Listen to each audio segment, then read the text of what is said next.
Hey everybody, we all know shoes can make or break a walk, so I took your questions about finding the perfect pair to Nikki Brownell with Feet First in South Tampa. The locally owned and operated store has been serving the Bay Area for more than 30 years. Why is it so important to have a good walking shoe? That shoe should, reduce shock absorption, aid with your alignment, and improve your overall gait. And if you have improper products on your feet, then it's not going to be fun, you're not going to feel good, it's going to hurt, and you're not going to stay with it. Margarita wants to know, what is the best way to choose a pair of walking shoes? So for running and walking, the companies actually make shoes based on your gait. So you want to have somebody watch you walk and see if you either pronate or supinate. There are some things on the web where you can kind of check yourself, but it is still better to go to a professional and have a fitting. One of the biggest mistakes most people make that are having any type of foot, knee, ankle, back pain is they wear their shoes too short. And so they crunch their toes in the shoe, and then that causes a lot of alignment issues all the way up. And so they come to us because they're in pain. Brenda wants to know what shoes are good for walking that don't break the bank. So every brand will have a moderate mileage shoe, a high mileage shoe.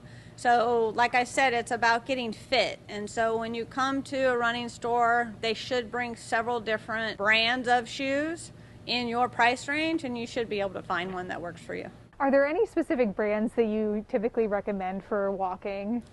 So obviously we have a large variety of shoes, and every brand does something a little bit different in the volume and the heel, how firm, how stiff, where it flexes. It should feel really natural, almost like you don't have a shoe on. Patty and Julia are wondering, what's the difference between hiking and walking shoes? Without many hills in Florida, do hiking shoes even make a difference stability-wise?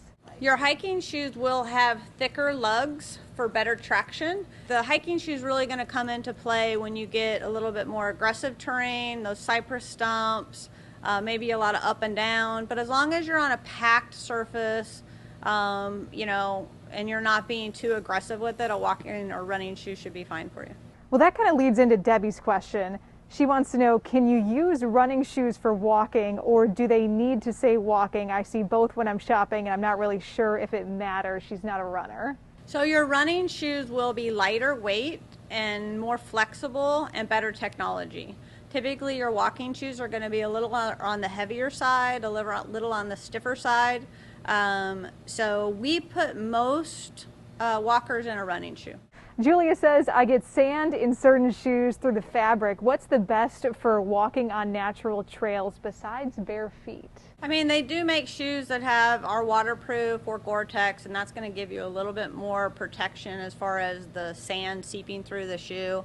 But really, that's unfortunately just going to happen in your trail shoes. You can wear a higher sock to make sure that it doesn't get down inside the sock and actually give you blisters. Emily wants to know if she should use inserts. Inserts are designed to address your alignment. So if you're pronating or supinating, then you might want to add an insert into your shoe to give you a better alignment. Basically, the shoe should feel good, and the orthotic should just kind of improve that fit, fill that space, and like I said, improve the alignment. Emily wants to know, at what point can you tell if you should get new shoes?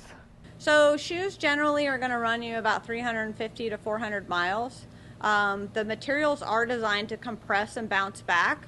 So one, obviously, if your tread is gone and you're through the outer layer of the shoe, that's going to be a good sign. Also, if you can kind of push, I can show you here, it should be pretty sturdy when you push on the shoe. If you can kind of push your fingers through there, just think you're landing with 3 to 4 times your body weight. So if you can push it with your fingers, it's not really going to give you very much support when you're landing with your body weight. Okay, what if you got a little bit of the wear near the toes? Is that a sign? It could be that you're wearing it a little too short, and so you're pushing up against the end.